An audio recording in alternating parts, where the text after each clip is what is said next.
बांग्लादेश में आज जो हिंसा हो रही है उसे छात्र प्रदर्शन, छात्र विद्रोह, छात्रों का रोष जैसे शब्द कहकर जायज दिखाने का काम वामपंथी और कट्टर इस्लामी करने की कोशिश कर रहे हैं। ऐसा लग रहा है मानो छात्र शब्द जोड़ देने से जो हिंसा पूरे बांग्लादेश में हुई है उसे दुनिया आंख मूंद लेगी और सवाल नहीं उठाएगी।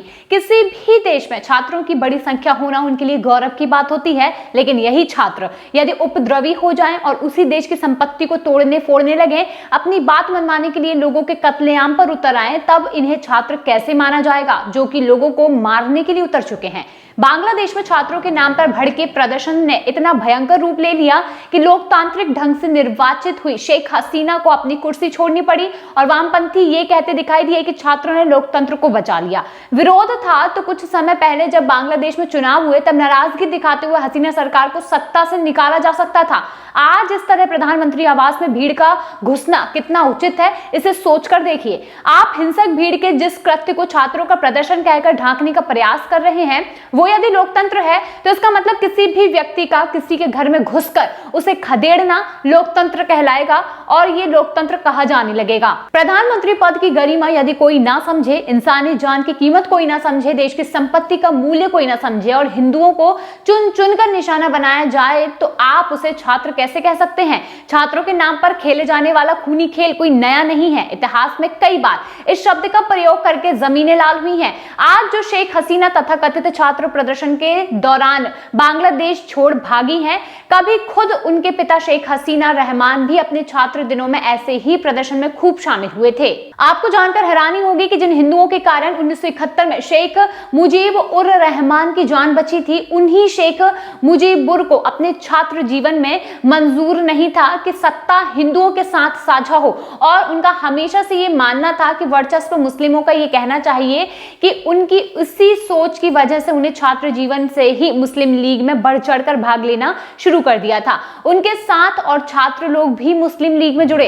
यही वजह बाद में यही मुस्लिम लीग जब टू नेशन थ्योरी पर अड़ी रही और डायरेक्ट एक्शन डे पर मुस्लिमों ने सड़कों पर उतरकर हिंदुओं को मारना शुरू किया तो उसमें शेख मुजीबुर रहमान का नाम भी सामने आया।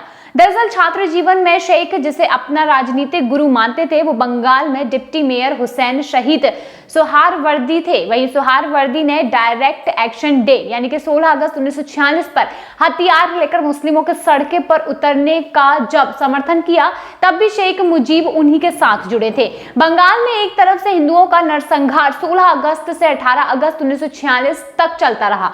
मुस्लिम भीड़ सड़कों पर उतरी, चुन चुनकर हिंदुओं को मारा और काटा गया और कोई मरने वाले हिंदुओं की संख्या 50,000 के आसपास बताता है तो कोई 10,000। लेकिन उस समय न सोहरावर्दी ने विरोध किया और न ही शेख मुजीब ने। अंत में 18 अगस्त को जब गोपाल मुखर्जी ने हिंदुओं को मुस्लिमों से भिड़ने के लिए हथियार दिए और विरोध शुरू हुआ तब सोहरावर्दी ने शेख मुजीब को भेज अनुरोध करवाया कि ये हिंसा रोक दी जाए, क्योंकि बात उनके पद पर जो बनवाई थी। ये कोई अकेली घटना नहीं है जब शेख मुजीब का नाम हिंसा से सीधे तौर पर जुड़ता बताया गया हो। रिपोर्ट्स बताती हैं कि छात्र दिनों में कट्टरपंथी विचारों के लिए पहचाने जाने वाले शेख मुजीब पर हत्या, लूटपाट, सांप्रदायिक हिंसा सबके आरोप लगे थे, लेकिन हर आरोपों में वे बचे क्योंकि सोहरावर्दी ने उन पर अपना हाथ रखा हुआ था। कुल मिलाकर आज के समय में जो हालात बांग्लादेश में भड़के हैं और जिस तरह से उपद्रवियों को छात्र कहकर समर्थन किया जा रहा है वो कोई नया तरीका नहीं है, बल्कि हिंसा को जायज ठहराने का तरीका है। भारत में भी हमने पिछले कुछ सालों में देखा ही है कि कैसे प्रदर्शन के नाम पर एक वर्ग को भड़काया जाता है, राजनीतिक हित सीधे साधे लोगों को भड़काने की कोशिश की जाती है और बांग्लादेश में भी सेम यही हुआ है। आज छात्र प्रदर्शन के नाम पर खुलकर हिंदुओं के मंदिरों को नोआखली यानी कि पहले भारत का हिस्सा जिसमें निशाना बनाया जा रहा है, ये वही नोआखली है जहां पर 1946 में डायरेक्ट एक्शन डे के बाद 5,000 हिंदुओं को या फिर यूं कहें कि 10,000 हिंदुओं के मारे जाने की बात कही जाती है, लेकिन आंकड़ा इससे भी कहीं बहुत ज्यादा है। मौजूदा रिपोर्ट बताती है कि बंगाल में उस दिन मुस्लिम भीड़ द्वारा 48 घंटों तक बेरोक टोक हत्याएं और बलात्कार किए जा रहे थे। लोगों के साथ दुष्कर्म की पीड़ाएं सामने आ रही थी।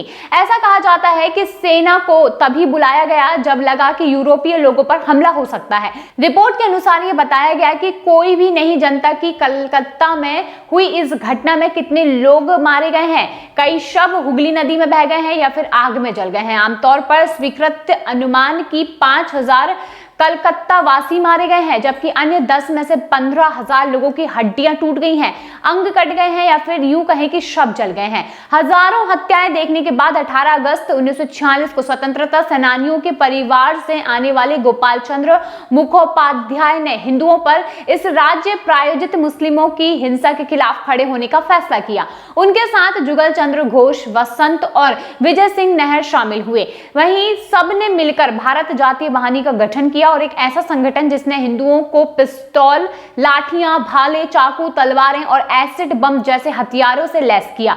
कलकत्ता और उसके आसपास के इलाकों की विभिन्न व्यायाम समितियों के सैकड़ों हिंदू यानी कि बंगाली, सिख, ओडिशा, बिहारी और यूपी वासी आर्य समाजियों और हिंदू महासभा के सदस्यों के साथ प्रतिरोध में हिस्सा लेने के लिए आगे आए।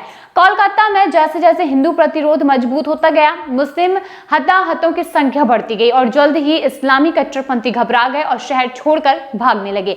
मगर हड़पें करीब एक हफ्ते तक जारी रही। वहीं इसके साथ ही 18 से 20 अगस्त तक गोपाल पाठा और दूसरे हिंदू नेताओं ने खास तौर पर उन इस्लामी कट्टरपंथियों को तलाशा जिन्होंने हिंदुओं को रेप और हत्यारों के हिस्से में ले लिया था, जिसके बाद मुस्लिम लीग से जुड़े एक कट्टरपंथी संगठन मुस्लिम नेशनल गार्ड के सदस्य बड़ी संख्या में मारे गए। हालांकि प्रतिरोध के दौरान हिंदुओं में किसी भी मुस्लिम महिला या फिर बच्चे को नहीं छुआ गया। बता दें कि 20 अगस्त तक सोहरावर्दी को एहसास हो गया था कि वह कलकत्ता से हिंदुओं को नहीं हटा सकता और कलकत्ता के साथ साथ पूरे बंगाल को पाकिस्तान का हिस्सा बनाने का उसका सपना पूरा नहीं होगा। अंत में उसने हार मान ली और खुद को और अपनी सरकार को बचाने के लिए सोहरावर्दी ने जीजी अजमेरी और शेख मुजीबुर रहमान यानी कि बांग्लादेश के संस्थापक और मुस्लिम लीग के सदस्य के साथ मिलकर गोपाल मुखर्जी से हत्याओं को रोकने की अपील की।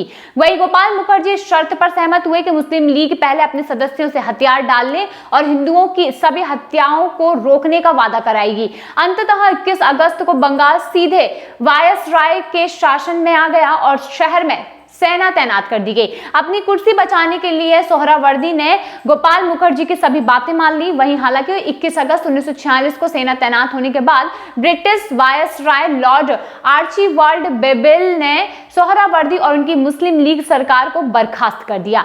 यानी कि बांग्लादेश में ये जो देखने को मिल रहा है ये पहले भी हो चुका है, जिसमें करीबन 5,000 से लेकर 10,000 और या फिर यूं कहें इससे भी ज्यादा लोगों ने अपनी जान गंवाई, जिनमें सभी हिंदू लोग शामिल थे। यानी कि बांग्लादेश में एक बार फिर से पाकिस्तान बनाना और उसे मुस्लिम समुदाय बनाने की पूरी कोशिश की जा रही है, या फिर ऐसा भी कह सकते हैं कि बांग्लादेश एक प्रकार से दूसरा पाकिस्तान बनने के लिए तैयार हो चुका है। लेकिन उसके बाद भी यहाँ पर जो कई कट्टरपंथी और वामपंथी हैं वो ये कह रहे हैं कि ये सिर्फ और सिर्फ छात्र आंदोलन था। छात्र आंदोलन कहकर इस तरीके से इसको टाल देना ये काफी गलत शब्द माने जा सकते हैं, क्योंकि यहाँ पर छात्रों ने मिलकर कई हिंदुओं को मौत के घाट उतार दिया। आखिर ऐसे कौन छात्र होते हैं जो खूनी संघर्ष करने के लिए तैयार हो जाए? आपकी जितनी भी बातें हैं वो सरकार जरूर मानेगी, लेकिन ये कौन सी बात होती है कि आप अपनी बात मनवाने के लिए खूनी संघर्ष करें? तो एक प्रकार से ये माना जा सकता है कि हिंदुओं को मारकर हिंदुओं को डराने की कोशिश की गई है ताकि बांग्लादेश पाकिस्तान में विलय हो जाए, लेकिन ये सरकार होने नहीं देगी। अब आगे ये देखना होगा कि आखिर बांग्लादेश में क्या कुछ स्थिति बनती है। लेकिन इस पर आप क्या सोचते हैं कमेंट सेक्शन में जरूर बताइए।